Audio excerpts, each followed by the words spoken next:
ॐ नमो भगवते वासुदेवाय।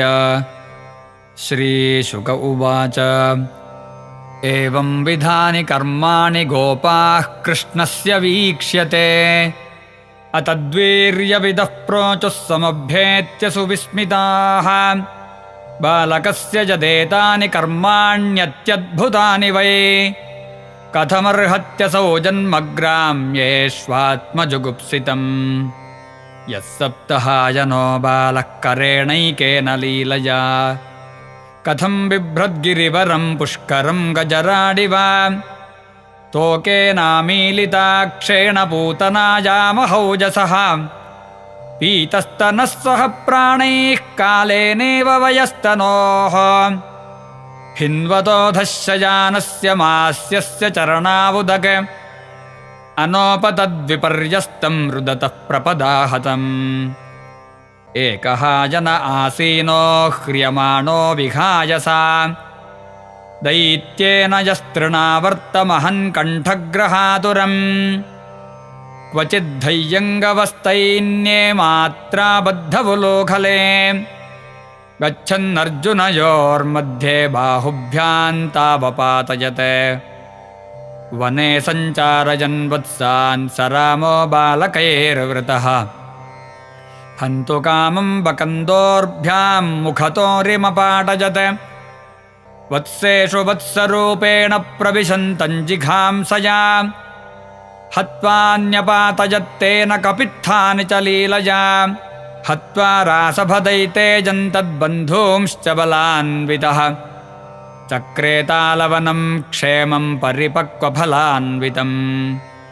प्रलम्बं घातयित्वोग्रं बलेन बलशालिना अमोचयद्व्रजपशून् गोपांश्चारण्यवह्नितः आशीविशतमाहीन्द्रं दमित्वा विमदं ह्रदात् प्रसह्योद्वास्य जमुनाञ्चक्रेशो निर्विशोदका दुस्त्यजश्चानुरागोऽस्मिन् सर्वेषान्नो व्रजौकसा नन्दते तनयेऽस्मासु तस्याप्यौत्पत्तिकः कथम् क्व सप्तहायनो बालः क्व महाद्रिविधारणम् ततो नो जायते शङ्का व्रजनाथ तवात्मजे नन्द उवाच श्रूयतां मे वचो गोपाव्येतु शङ्का च वोर्भके एनं कुमारमुद्दिश्य गर्गो मे यदुवाचः वर्णास्त्रयः किलास्यासन् गृह्णतोऽनुयुगन्तनोः शुक्लो रक्तस्तथा पीत इदानीं कृष्णताङ्गतः प्रागजं वसुदेवस्य क्वचिज्जातस्तवात्मजः वासुदेव इति श्रीमानभिज्ञाः सम्प्रचक्षते बहूनि सन्ति नामानि रूपाणि च सुतस्य ते गुणकर्मानुरूपाणि तान्यहं वेद नो जनाः एष वः श्रेय आधास्यद्गोपगोकुलनन्दनः अनेन सर्वदुर्गाणि यूजमञ्जस्तरिष्यथ पुराणेन व्रजपते साधवो दस्युपीडिताः अराजके रक्ष्यमाणा जिग्युर्दस्योऽन्समेधिताः य एतस्मिन् महाभागाः प्रीतिं कुर्वन्ति मानवाः नारयोऽभिभवन्त्येतान् विष्णुपक्षानि वासुराः तस्मान्नन्दकुमारो यन्नारायणसमो गुणैः श्रिया कीर्त्यानुभावेन तत्कर्मसु न विस्मयः इत्यद्धामां समादिश्य गर्गे च स्वगृहं गते मन्ये नारायणस्यांशं कृष्णमक्लिष्टकारिणम्